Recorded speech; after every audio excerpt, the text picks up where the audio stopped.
Language,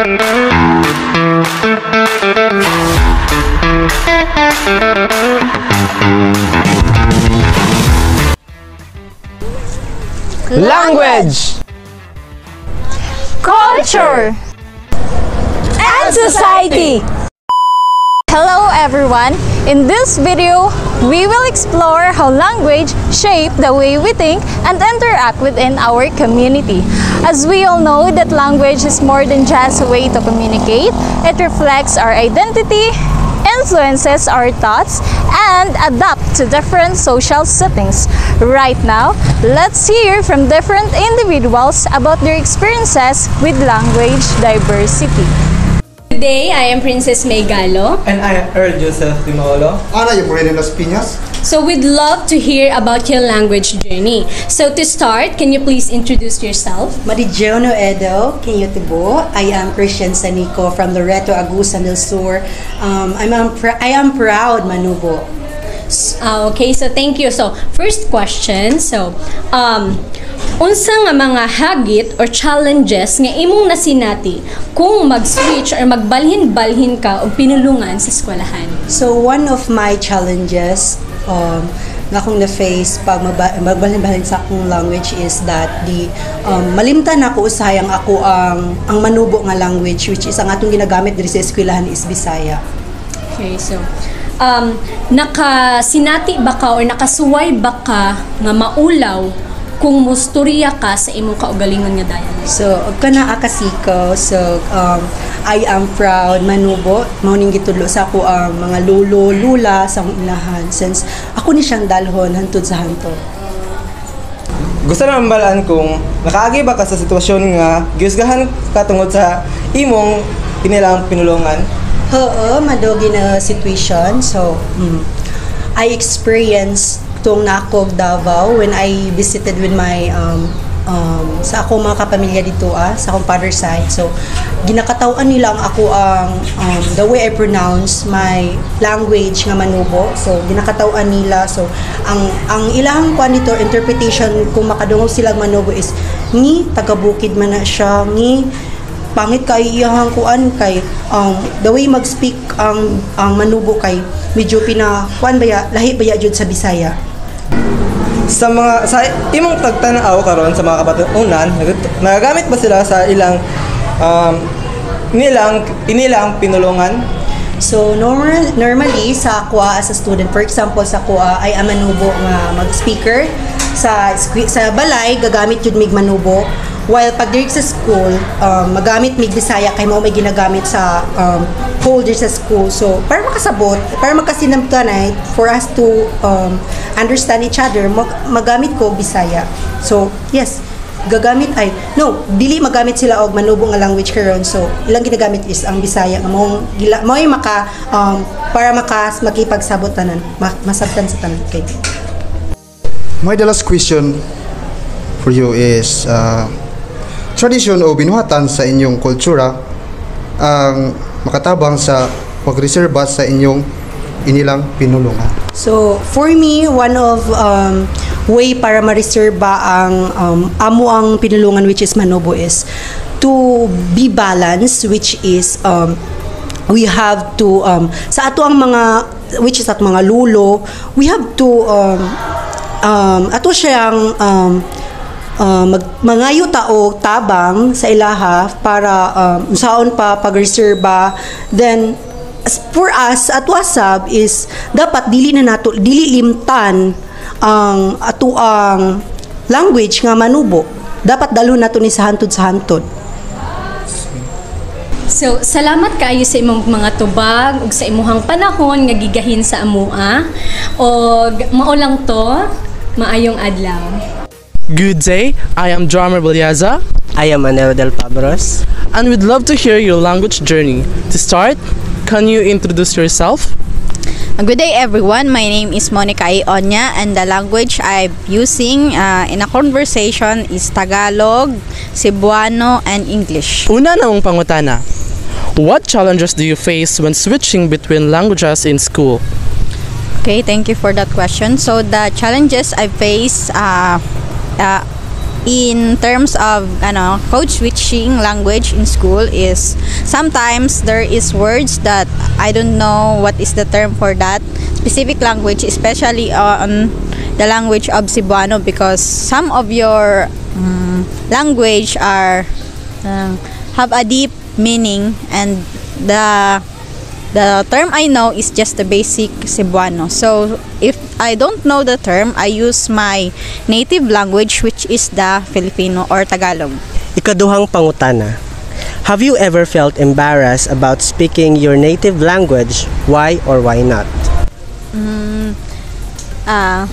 Naalala ko, yung bata pa ako, elementary pa ako, napahiya ako sa harap ng mga maraming tao, kaya sa mga classmate ko, sa dahilang iniinsulto nila ako sapagkat Tagalog na language ang gamit ko sa school. Kasi nasanay talaga ako na magtagalog, kasi simula pagkabata ko hanggang ngayon, hanggang paglaki ko ay Tagalog ang language na ginagamit namin sa bahay. So pagdating sa school, dahil hindi ko pa alam magsalita ng Cebuano, I prefer to use my native language, which is Tagalog. So kahit na binubuli ako ng classmate ko, inuinsulto, hinahayaan ko lang sila at inuunawa na lamang. Ikatulong pangutana. Have you ever been in a situation where someone judged you based on your native language? Give a situation. Yes, I've experienced that someone judged me, especially at school.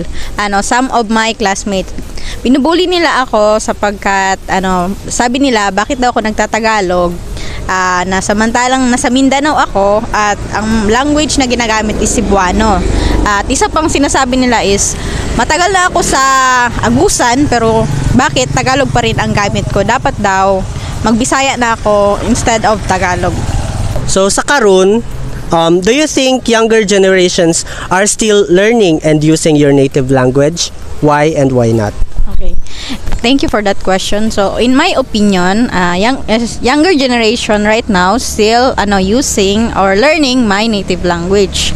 Especially sa bahay namin, yung mga malilit ko na kapatid, yung kasunod ko, especially my younger sister, which is 5 years old, she is using Tagalog Tagalog language because based on what I've said earlier, that is our native language until now in our household or in our house. So maybe in the future, what I've encountered or what I've encountered is maybe mararanasan niya rin yan, katulad yung i-judge siya or basta i-judge siya ng classmate siya or insultuhin. So in my opinion, yes, some of the children still learning pa rin. Kung ingana, what traditions or practices in your culture help to preserve the native language? So the practices and tradition we've made in our culture or in our family, we use the native language, which is the Tagalog. We use it in our daily conversation. So even now the world is kanang new generation na, nagagamit pa rin kami ng Tagalog kahit anumang sabihin ng ibang tao, sapagkat yun talaga yung native language namin as a family. Yun lamang. Salamat sa imong mga tubag, Miss Onya, ug salamat sa higayon nga imong gihatag sa mga karon og maayong adlaw. Walang anuman. Good day, I am Love Grace Palmerola. And I am Cyril Jane Palmerola. And we'd love to hear about your language journey. To start, can you please introduce yourself and also tell us what language you speak? Hello, ako gali si Chloe Tumulak. Naga-estara sa Santo Tomas, Loreto Agusan del Sur, ug ako usa ka Ilongga. What challenges do you face when switching between languages in school? Kanang yakaagi ko sa sulod sa eskwelahan hay naamanggoy mga gamay nga nga nay isa ka word nga panag sa is isa lang gud siya ka word nga lahi pero same og kanang meaning. So burag ka nang maglahi-lahi ang kanang meaning sa masabtan. o masabot sa iban kuan. So buro siya challenges sa kuha. Yeah. Okay, thank you. Have you ever felt embarrassed about speaking your native language? Why or why not? Ay, may istorya ko sini. So may ano dati sa una is kanang ano gid ko kanang istorya gid ko kasing ano Ilongga fluent man gay ko sa una. Kaso kana kung as time goes by kanang maka ano ko sa laing tao. Burag kanang weird siya paminawon ba sa ako alang guro. Munang burag nagkuan ko ato nga ay mag ano Bisaya na lang ko. And then ako'y nasugatan nga ano nga babae nga Ilongga jud siya, pure nga Ilongga gid siya, din maamis lang gud ko sing sa kanang the way siya mag-Ilongga. So mo to burag nakaano ra ko, nakakuan ko nga anuhon ang Ilongga unsa siya ibalikon ang pagka-Ilongga nako. Hindi mo ikaulaw. Yeah, correct Tebesem. Okay, number 3. Have you ever been in a situation where someone judged you based on your native language? Ay ano may ara sini nga ano nga instances nga kanang ano sa akong barkada Bisaya man sila, and then makaistorya ko ganang one word lang gud like bali sa ilaha kay tiyok ba di ba? Then sa ako kay makaingon kog tuyok ay nga nang word din makaingon din sila sa ako ang asa man kagikanday brag pila ka langob ka nga nagpuyo kay lahi-lahi akong languages, and then nag-explain ko sa ilaha nga Ilonggo ko, so yeah nasabtan na nila ganon. So, amo ni ang ikaapat nga question. So, do you think younger generations are still learning and using your native language? Why or why not? Actually na ako'y makita nga ano mga batanon pagka nang magdula-dula sila sa ano sa moang sana community municipal unsa ba nga lugar namo, and makadungog ko nga Ilonggo sab sa ilaha nga gamay, pero at least na so therefore na jud gagamit gihapon sa Ilonggo. So, last question. So, what traditions or practices in your culture help to preserve the native language? So ma-preserve na mo tong pagka-Ilongga na mo kay akong nanay manggod is pure Ilongga gid siya. So every time kay bali na may mga chika-chika, so makagamit jud kog Ilongga, wala koy kuan choice. And then mo to brag mabalik sa ko ang pagka-Ilongga nako kay namay kuan nako nanay nga kabalo mag-Ilongga. So Damo gid nga salamat sa imo nga mga tubag kag sa imo nga higayon nga imong gihatag sa amon karon. So maayong adlaw. Good day ma'am, I'm Omar Amparo. And I'm John Gerald Tamparo. We love to hear about your language journey. So to start, can you introduce yourself and tell us what language do you speak? Marajaw na adlaw, ako matod si Sherlyn Lauronal from Cantilan, Surigao del Sur, but currently I'm living in Trinto. So, ang language na ako ginagamit kuman is Cantilangnon.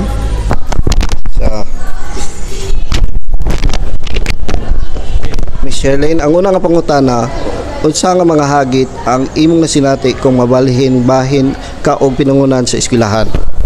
So sa school nga setting kanang for example may storya ako sa classmate about for example mangutana ako kung Zoe klase ko man. So ang ako pangutana na classmate maglibog kung unoy pasabot sa ako taglaong isa na challenges na ako na sinati diri sa school. Ang akong ikaduhang pangutana Miss Sherlyn, naba ka nga naulaw sa pagsulti sa imong inilang pinulungan nganong man o nganong dili?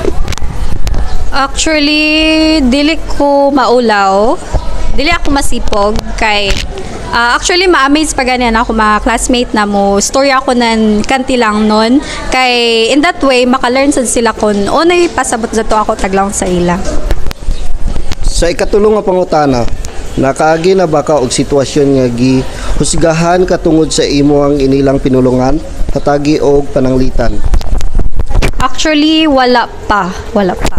Kay kung mag-story ako ng language or dialect, gina-translate na ako in Bisaya kay para mas masabtan nila. Gusto sab na mo mabalaan sa imong pagtanaw karon sa kabatanunan Nakatong pa ba silang paggamit sa inyong inilang pinulungan?